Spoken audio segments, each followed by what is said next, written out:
जय उत्तराखंड। वैसे माउंटेन में आपका स्वागत है। खबर दिल्ली से। उत्तराखंड एकता मंच ने दिल्ली में एक प्रेस कॉन्फ्रेंस की, जिसमें लोकसभा चुनाव 2019 में उत्तराखंडी समाज के प्रतिनिधित्व हेतु प्रेस क्लब में एक प्रेस वार्ता हुई।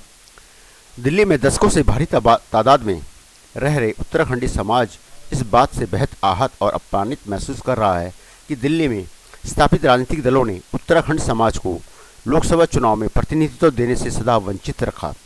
इसलिए दिल्ली में उत्तराखंडी समाज के राजनीतिक, सामाजिक व आर्थिक हितों की रक्षा के लिए वर्षों से संघर्षरत उत्तराखंड एकता मंच दिल्ली में इस संदर्भ में एक प्रेस वार्ता रखी गई, जिसमें बुद्धिजीवी, पत्रकार, समाजसेवी व जनप्रतिनिधियों की उपस्थिति थी। गौर करने वाली एक बात यह भी है कि हम सालों से दिल्ली में रहते हैं और हमारा किसी भी प्रतिनिधि को चुनने का अधिकार रहता है और हम चुनते भी हैं, परंतु सबसे बड़ी विडंबना यह है कि हम लोग एक नहीं हो पाते हैं, ना ही हमारा कोई बहुत बड़ा नाम दिल्ली में राजनीतिक स्तर पर होता है। दिल्ली में उत्तराखंडियों पर कई तरह की विपदाएं आती हैं, परेशानी आती है, परंतु उत्तराखंड समाज वहाँ एक नहीं हो पाता है। गौर करने वाली बात है कि ऐसे में टिकट मांगना लोकसभा चुनाव में क्या ये राजनीतिक पार्टियां हमें दे पाएंगी? परंतु फिर भी यह तो एक सवाल उठता ही है कि हमारा जब इतना बड़ा वोट बैंक है उत्तराखंडियों का, तो उत्तराखंड का प्रतिनिधित्व दिल्ली में होना भी चाहिए। आइए देखें दिल्ली से हमारी सहयोगी दीप सलोड की रिपोर्ट। ठमेले हमारी तरह कभी नहीं होते, साल में एक त्यौहार मनाते हैं वो, और इतना जबरदस्त मनाते हैं कि पूरा हिंदुस्तान हिल गया है। तो संस्थाओं के माध्यम से तो राजनीति हो नहीं सकती, लेकिन यह है कि पार्टियों के माध्यम से राजनीति हो सकती है। और हमसे बड़ा कर्तव्य उन लोगों का है जो अपनी राष्ट्रीय पार्टियों में जो पदों पे बैठे हैं, पदाधिकारी हैं, उनमें इतना या तो भाव नहीं है, या उनमें इतनी ताकत नहीं है, या पार्टी के अंदर उनका अपना किया हुआ इतना वर्चस्व नहीं है कि वो अपनी पार्टी से हमारे लिए प्रतिनिधित्व की मांग कर सके। इसलिए उत्तराखंड एकता मंच को आज आगे आना पड़ा। और मैं तो डॉक्टर जॉब शुरू करा, उसका पीढ़ी दर पीढ़ी लोग रहते आ रहे हैं। 47 से पहले भी उत्तराखंड के बहुत सारे लोग जो थे दिल्ली में रहते थे, और उन्हीं के फिर बच्चे आगे सब रहे और ये दिल्ली में रस बस गए। दिल्ली के जो आप सोचिए उसके प्रोग्रेस के लिए उत्तराखंड के लोगों का बहुत बड़ा हाथ है। मेन चीज़ उत्तराखंड की जो रही, जिसमें हमारा रिप्रेजेंटेशन वगैरह कम रहा, इसमें उसका मेन रीज़न था उत्तराखंड समाज बेसिकली जो है वो सर्विस ओरिएंटेड क्लास है। एंड उसमें भाई फादर ने सर्विस करी, ग्रैंडफादर ने सर्विस करी, फिर बच्चे भी उसी में लग गए। तो एक उसमें समाज में रहते हुए मजबूत करने के लिए एक प्रयास कर रहा है, और उसमें डॉक्टर विनोद वछेती से लेकर हमारे अनिल पंत जी से लेकर ये तमाम जितने साथी हैं वो जुड़े हुए हैं, और तमाम सामाजिक संस्थाएं हमारे साथ रही। गढ़वाल हितैषणी सभा हो, चाहे उत्तराखंड पत्रकार परिषद हो, चाहे ये उत्तरायणी संस्था हो, ये तमाम जितनी भी संस्थाएं हैं यहाँ पे एक स्वस्थ और एक सबके हित के लिए काम करने के लिए यहाँ पे हमारे बीच में उत्तराखंड आंदोलन के जुड़े हुए वरिष्ठ नेता प्रताप शाही से लेकर तमाम लोग यहाँ पे हैं, सत्येंद्र रावत से तमाम, इसलिए एक मूल भावना को प्रकट करने के लिए आए हैं कि देश की राजनीतिक स्थापित राजनीतिक पार्टियां, दिल्ली की 3 राजनीतिक पार्टियां इस समय दिल्ली की राजनीति में है। भारतीय जनता पार्टी जो केंद्र में है, और दिल्ली की राजनीति में ये केजरीवाल की आप पार्टी, और यहाँ पे पुनः अपना वर्चस्व स्थापित करने के लिए आई कांग्रेस।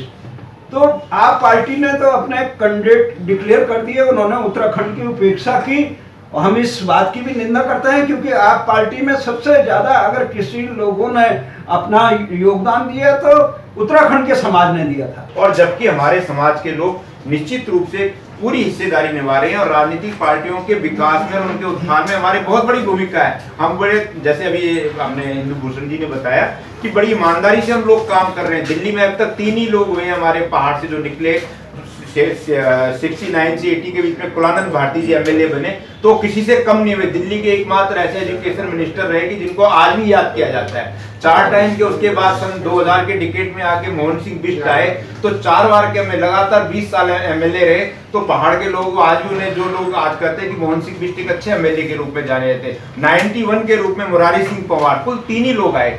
1984 में केसी पंत जी आए, तो वो अपने वर्चस्व के बल पे आए, अपने पारिवारिक पृष्ठभूमि के बल पे आए। 1985 में जब नई दिल्ली सीट से, पहले वो नैनीताल सीट से लड़ा करते थे, 1985 में जब नई दिल्ली सीट से हम लोगों ने उनके चुनाव में काम किया हुआ है, दरियागंज वगैरह पूरा एरिया में, लेकिन वो कांग्रेस पार्टी की पहाड़ के लोगों की राजनीतिक हिस्सेदारी नहीं मानी जाएगी, क्योंकि कृष्णचंद्र पंत गोविंद वल्लभ पंत जी के बेटे थे और उनका पारिवारिक पृष्ठभूमि ऐसी थी कि उनको देनी मजबूरी थी। गढ़वाल के दोनों पार्टियों ने सिंडिकेट उस तरह के मान लिया कि एक ये तो हमको वोट देंगे ही देंगे, ऐसी क्यों मजबूरी है, तुम हम ये क्यों नहीं मानकर चल रहे, ये हमें एक सीट देंगे ही देंगे।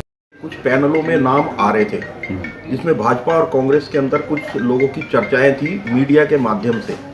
तो ऐसा लगा कि जब इन लोगों के नाम मीडिया के माध्यम से आए तो बट नेचुरल है कि पार्टी के अंदर उनका कोई ना कोई वर्चस्व होगा। और उत्तराखंड की एक बहुत बड़ी भागीदारी भी दिल्ली के अंदर है, जो एक वोट बैंक के रूप में कई सालों से इस्तेमाल होती रही है। तो उत्तराखंड एकता मंच के माध्यम से हमने एक संस्थाएं, जो तमाम संस्थाओं का प्रतिनिधित्व करती है उत्तराखंड एकता मंच, उसके माध्यम से एक राष्ट्रीय पार्टियों पे एक दबाव बनाने की कोशिश करी है कि जितनी हमारी भागीदारी उतनी हमारी राजनीतिक हिस्सेदारी है। तो इस विषय पे आज की ये प्रेस कॉन्फ्रेंस रखी है। ये दिल्ली के प्रेस क्लब में जो छठे चरण के जो मतदान हैं दिल्ली में हो रहे हैं, यहाँ की 7 सीटों पे, उसके लिए यहाँ दिल्ली के स्थापित राजनीतिक दलों को एक अनुरोध किया कि जो उन्होंने दशकों से उत्तराखंड के समाज को, जो दिल्ली की जनसंख्या का 7वें हिस्से का प्रतिनिधित्व करती है, उनकी शर्मनाक उपेक्षा की है। उनकी शर्मनाक उपेक्षा करके देश के लोकतंत्र को कमज़ोर करने का काम किया है, न केवल उत्तराखंड के समाज को अपमानित करने का काम किया।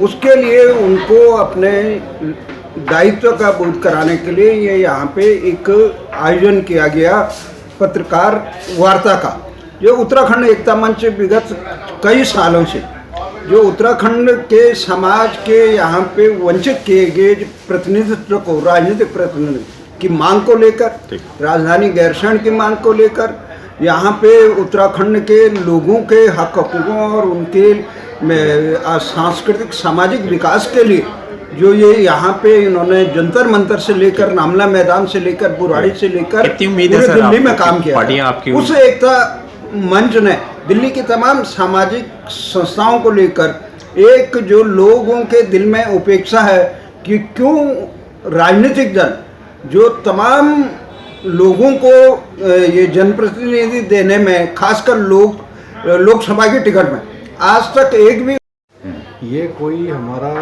जाति विशेष या उसके लिए नहीं है। हमारा ये मानना है कि हम लोग जो हैं, उत्तराखंड के लोग जो हैं, सामाजिक तौर और उस पर एक बड़े मतलब जैसे कहते हैं ना, सच्चे और सीधे चलने वाले लोग हैं, जो अपने उसमें एक कर्तव्य निष्ठा और बड़ी ईमानदारी से काम करता है। तो अगर ऐसे लोगों को रिप्रेजेंटेशन, मतलब कोई इनका प्रतिनिधि आता है, मिलता है, तो ये पूरे समाज के लिए एक अच्छा कार्य करेगा, ये हमारा मानना है। और यही हमारा उस समय बेसिस था डिमांड करने का कि जब वहाँ के लोग हैं तो उनका एक अगर प्रतिनिधि आ जाए तो हमारे हिसाब से जिस मंच से हमने बोलने की बात करी है, वो दिल्ली का बाई एंड लार्ज एक अच्छा काम करेगा वो, क्योंकि तो उत्तराखंड के लोग इन्हें पूरा सपोर्ट करेंगे। जय उत्तराखंड, पहाड़ से जुड़ी खबरों को वॉइस ऑफ माउंटेन्स आपके लिए लगातार ला रहा है। यदि आपने हमारा चैनल अभी तक सब्सक्राइब नहीं किया तो प्लीज़ सब्सक्राइब कीजिए, घंटी बजाइए, शेयर कीजिए, कमेंट्स कीजिए और लाइक ज़रूर कीजिए। देखते रहिए वॉइस ऑफ माउंटेन्स।